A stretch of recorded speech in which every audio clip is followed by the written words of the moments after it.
नमस्ते। चलिए आज आगा शाहिद अली की एक बहुत ही कमाल की कविता को समझते हैं। एक ऐसी कविता जो यादों की खूबसूरती और उसी के साथ त्रासदी के दर्द को एक साथ बुन देती है। इसका नाम है कांच की चूड़ियों का सपना। तो कहानी की शुरुआत करते हैं कविता की सबसे कह सकते हैं चौंकाने वाली तस्वीर से। जरा सोचिए, एक विधवा अपनी बाहों पर नदियों को तोड़ रही है। मतलब ये कितना क्रूर, कितना हिंसक काम लगता है ना? और यही यही वो सवाल है जो हमारे मन में सबसे पहले आता है। आखिर हम यहाँ तक पहुँचे कैसे? तो इस सफर में हम कविता के इमोशनल उतार चढ़ाव को महसूस करेंगे। हम एक बहुत ही प्यारी सुरक्षित याद से शुरू करेंगे और फिर उस पल तक पहुंचेंगे जहां अचानक सब कुछ बदल जाता है। एक ऐसा पल जहां खूबसूरती और हिंसा एक दूसरे से टकराते हैं।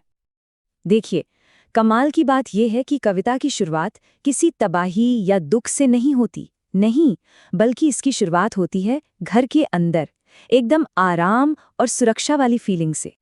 तो कविता की पहली कुछ लाइनें हमें एक ऐसी दुनिया में ले जाती हैं जो पुरानी यादों से भरी है। एक सुरक्षित, बेफिक्र बचपन की तस्वीर, जहां माता-पिता एक गरम रजाई में सो रहे हैं और बाहर की दुनिया में क्या हो रहा है उसकी कोई चिंता नहीं, बस चारों तरफ शांति ही शांति है। और ठीक इसी शांत माहौल में कविता का सबसे जरूरी सिंबल, उसका केंद्रीय प्रतीक सामने आता है। क्या है वो? चूड़ियां। और देखिए इनका जिक्र कैसे किया गया है। एक ऐसा मेटाफर, एक ऐसा रूपक जो खूबसूरत भी है और साथ ही दिल दहलाने वाला भी, जमी हुई नदियों की लहरों जैसी। ये जो कॉन्ट्रास्ट है ना, यही इस कविता की जान है। देखिए, एक तरफ है अतीत, गर्म रजाई, जमी हुई नदियों की खूबसूरती, और दूसरी तरफ है भविष्य, एक जलता हुआ घर और टूटी हुई नदियां। पूरी कहानी, पूरी त्रासदी बस इन दो तस्वीरों में सिमट जाती है। तो आप चलते हैं कहानी के उस मोड़ पर जहां से कविता का मूड, उसका मिजाज बदलने लगता है। यहां से हमें आने वाले खतरे का पहला इशारा मिलता है। वो इशारा क्या है? एक आवाज। कवि एक बहुत ही खास आवाज पर हमारा ध्यान खींचते हैं। मैंने सीढ़ियों पर बर्फ टूटने की हल्की आवाज सुनी। अब सुनने में तो ये बहुत मामूली सी बात लगती है ना, पर असल में यही वो पहली दरार है जो शांत दुनिया में पड़ रही है। लेकिन सवाल ये है कि असल में क्या टूट रहा था? क्या सिर्फ बर्फ? नहीं, ये आवाज सिर्फ किसी चीज के टूटने की नहीं है।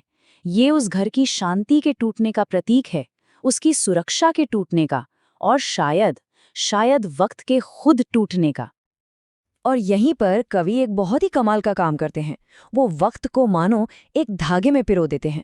अतीत की वो हल्की सी आवाज सीधे जाकर भविष्य में होने वाली उस भयानक त्रासदी से जुड़ जाती है। और बस पलक झपकते ही वो खूबसूरत याद बिखर जाती है।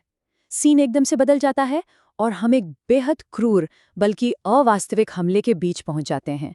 हमारा घर आदमियों से घिरा हुआ था। इस हमले की सबसे डरावनी बात यह है कि बिल्कुल भी नॉर्मल नहीं है, ये अवास्तविक है। लोग क्या करते हैं?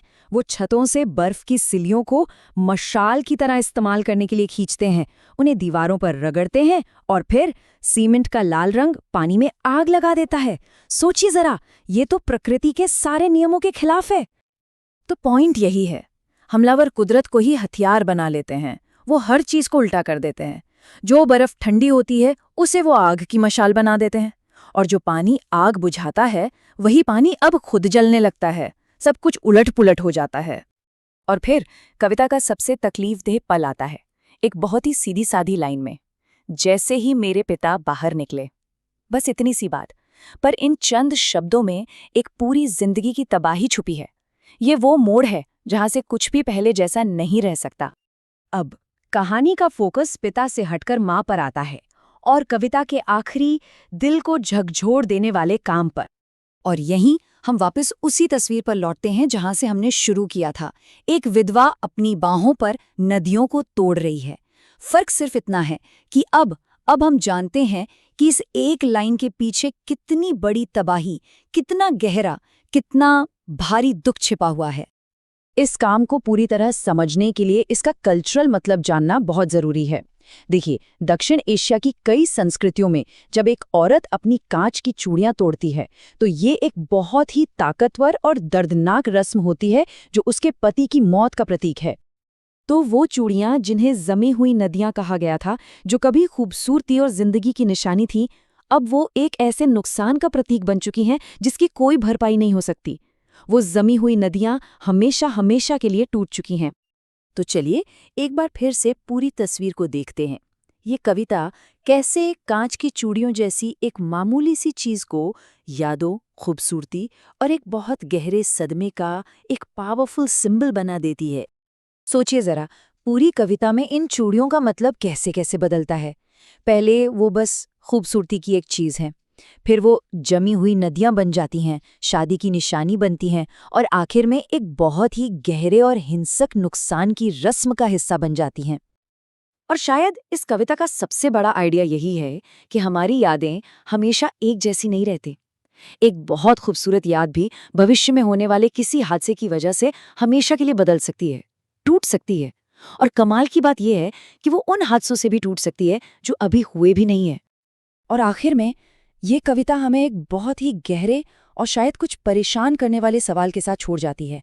कोई खूबसूरत याद भविष्य के लिए एक चेतावनी कैसे बन सकती है? ये हमें सोचने पर मजबूर करती है कि यादें, खूबसूरती और सदमा, ये सब आपस में कितने नाजुक तरीके से और कितने उलझे हुए तरीके से जुड़े हैं।